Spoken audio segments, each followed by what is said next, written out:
All right, we found more information on that stone axe wielding Hibagon. Hibagon, of course, your standard Japanese Bigfoot. And Hibagon, of course, is only the latest name for this hairy forest giant. We've learned lots of Japanese names for him. So we're going back to this case. What we knew already, the sighting was in the town of Mitsugi in 1982. The witness said that the Hibagon was about 2 meters tall, 6'5", and was carrying a stone axe. We have more details now, and for this update, we are grateful to my elder daughter. She found another account of this sighting. So, here's what's new. 2 brothers saw this together. We have no mention of their ages. The sighting was in a part of Mitsugi called Kui. Kui, and that made my hair stand up and tingle. I'll tell you why in just a moment. Mitsugi town was split up years ago. Most of it was amalgamated into Onomichi. The Kui part is now part of Mihara City. If you recall, the Mihara, Higashi, Hiroshima, Takehara triangle is the greatest cluster of missing people here in Hiroshima. Second highest rate in Japan. And these disappearances are overwhelmingly rural, countryside, mountain adjacent, forest adjacent. Kui. All right, now the brothers saw the Hibagon on a cliff near their house. It was covered in hair, mostly brown with some white, so a mature fellow. Mostly brown, mostly dark with some white. Sounds familiar.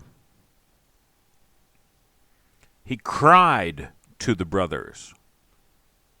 To or at. He cried at them and jumped around on the cliff. So it sounds like he was pretty worked up. The brothers wrote down the cry as ho, ho, with a long, extended vowel. Keep in mind the cultural and linguistic differences here. What the brothers heard as ho or copied as ho, you and I might hear differently. Pigs in Japan say boo boo.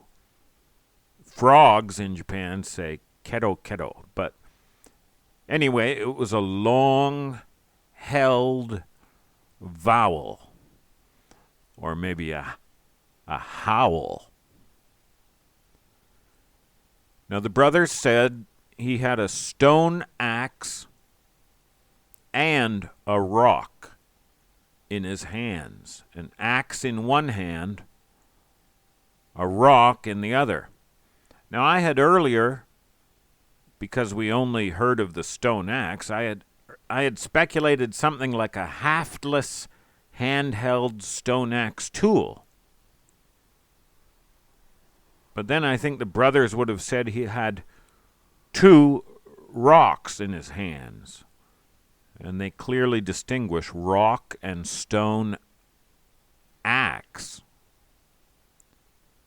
Now what these boys would have in reference as an axe would, I imagine, be a hafted axe.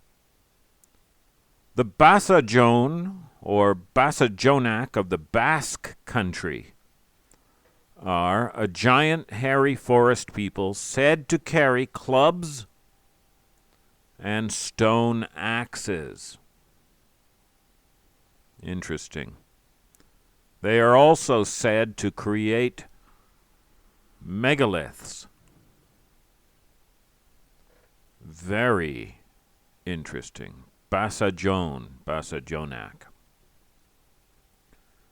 All right, back to Kui. Kui is best known for the Kui Gankai, the Boulder Sea. It's a vast, sprawling boulder field. You only see part of it here. It goes all through the woods. Granite boulder field, Sasquatch. Common correlation there, I think. And I believe boulder fields and mysteriously disappeared people is another correlation. We have a gentleman missing from here on the National Police Agency list. The growing list. Still growing. When I checked it today, there's another person added. But yes, this gentleman disappeared at the Kui Gankai in 2019. So, Hibagon in the area years prior. Boulder Field, missing person. Hibagon with stone axe and rock in his hands. Not saying he's guilty of anything, but I sure would like to track down that Hibagon and question him.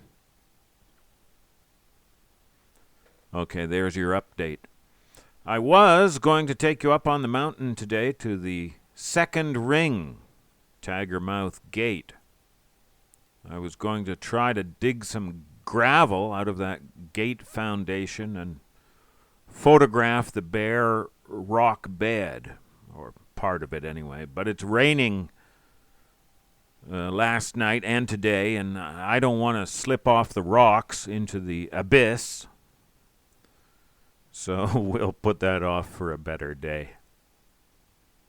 The rain is good for my moss garden, though. I hope you're having a good weekend, and I love you. And I think we maybe have to make a field trip to that boulder field. What do you think? Okay, bye-bye.